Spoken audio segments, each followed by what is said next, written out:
Hello ma'am, Indigenous Manipuri Foods na mayambu taramna okchari. Ngasidi ok manungsha thongbagi requested video amaga loinana amuk lakjare.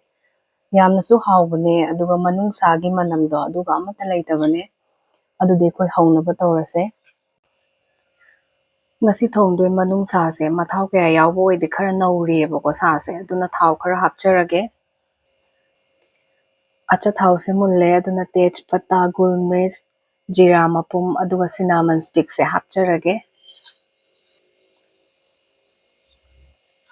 Second khara ngaukhise ko. Maisu low flame da thamjarabane. Tilau se medium size ani laujare. Flame sisu high da thamjare. Tilau se machu onba haurabanina chanam khara khakcha haure aduga hauji khara hapchinjare. Maroi khara se machu olaktrine da ngasagi asuba maru marang se hapchinjare. Sa maroi se thatabi khudap ama laujare. Khara otlage. Sa maroi sisu hiren hapnaba khara khakcha haurabaniko. Pulap amta ngakta ngaukhise. Maroi sinse machu onba haurebako. Hauti singdo khara hapcharage. Amuk otcharage. Sing chanam sa maroi sida aina loina khara khara khakcha haure. Horen magi matamdo yorapoda sum hapcharake. Haujiti manungsha do hapchare. Ngatang thammase. Masigi manungsha se kg ani khara kalap layebako. Akhoi imung khara manarga oksa se mapum ahumuk laujabanebako.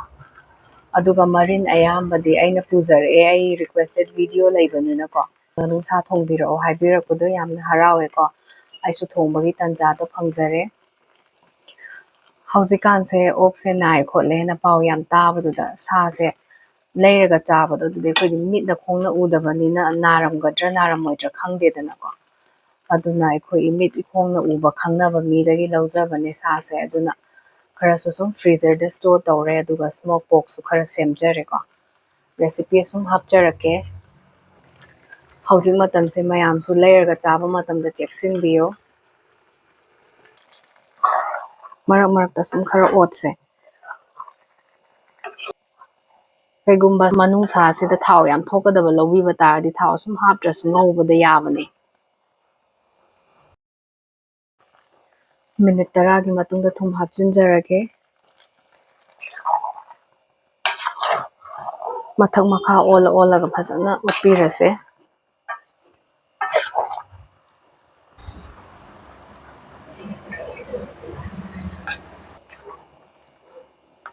Makum kupsinda bida ngatang thamse ko. Nasaidagi 40 minutes se paida bida thamjabani ko. Marak tabudi khara khara utpire. Haujik sidi ngasai khakchakiba singdo amu hapchinjare. Jeera asubado teaspoon ama hapchare. Morok sisu ani hapcharage. Yumda takhaijaba morok to. Teaspoon ani laujare. Kashmini red chilli powder do. Adomuk teaspoon ani hapchare. Si laibidrasu akhoi tukangi machu morok to hapirasu yai. Morok sing adagi maru marang hapkhibagi amta otse ko.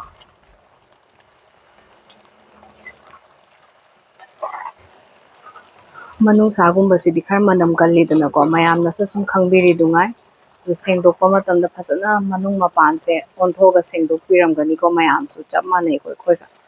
Ado chamba khotpa se thum tawraga naidana adagi ising asaba bu hapo orasu ayingbaga chamba orasu loina tawba loiraga ne kwai last chamdringaida asagi moida do adudo khara khabai achauba amani hapaga manungsha sida khara ising khitang hapaga totchillaga nairaga phasana chambi targadi ko manungsha da amotpa su amata lehaudabane machu yam sengbane aduga manamsu yam kokpane ko adusu mayam try tawbidriba targadi try tawbiyo. Aduga hena phaba sidagi hena phaba suggestion leibi targasu ko sum haibirao. Minute 10 gi matungda machu hapchilase.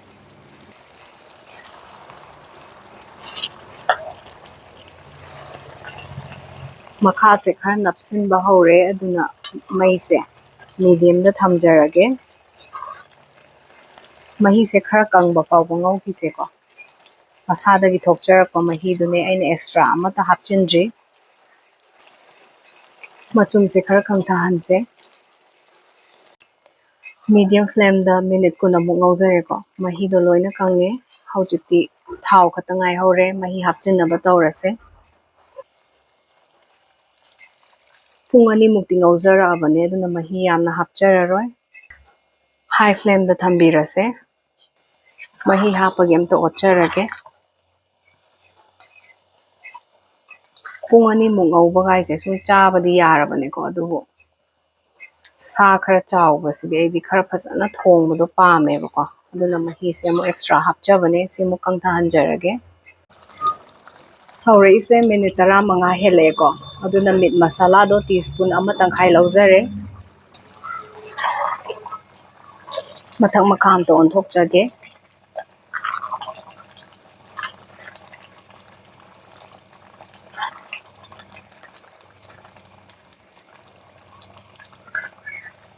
ꯍꯥꯏ ꯐ꯭ꯂꯦꯝꯗ ꯁꯨꯝ ꯊꯝꯃꯒ ꯃꯍꯤꯁꯦ ꯀꯪꯊꯍꯜꯂꯁꯦ ꯃꯍꯤꯁꯤꯁꯨ ꯐꯖꯅ ꯀꯪꯊꯔꯛꯑꯦ ꯑꯗꯨꯕꯨ ꯉꯥꯛꯇꯪꯒ ꯊꯝꯖꯈꯤꯒꯦ ꯍꯧꯖꯤꯛꯇꯤ ꯌꯥꯔꯅꯤ ꯑꯔꯣꯏꯕꯒꯤ ꯃꯁꯥꯂꯥ ꯃꯔꯣꯏ ꯍꯥꯞꯆꯤꯟꯖꯔꯒꯦ ꯐ꯭ꯂꯦꯝꯁꯦ ꯃꯨꯊꯠꯆꯔꯒꯦ ꯁꯥ ꯃꯔꯣꯏ ꯉꯁꯥꯏ ꯈꯔ ꯈꯥꯛꯆꯕꯗꯨ ꯑꯗꯨ ꯍꯥꯞꯆꯔꯦ ꯐꯗꯤꯒꯣꯝꯁꯨ ꯍꯥꯞꯆꯤꯟꯖꯔꯦ ꯒꯔꯝ ꯃꯁꯥꯂꯥꯗꯣ ꯇꯤꯁꯄꯨꯟ 1 ꯂꯧꯖꯔꯦ ꯉꯁꯥꯏ ꯈꯥꯛꯆꯈꯤꯕ ꯆꯅꯝꯗꯣ ꯁꯤ ꯍꯥꯞꯆꯔꯒꯦ ꯐꯖꯅ ꯑꯣꯠꯂꯁꯤꯀꯣ ꯃꯤꯅꯤꯠ 1-2 ꯃꯈꯨꯝ ꯈꯨꯝꯖꯤꯜꯂꯒ ꯊꯝꯖꯒꯦ ꯑꯗꯨꯒꯤ ꯃꯇꯨꯡꯗ ꯄ꯭ꯂꯦꯇꯤꯡ ꯇꯧꯖꯔꯛꯑꯒꯦ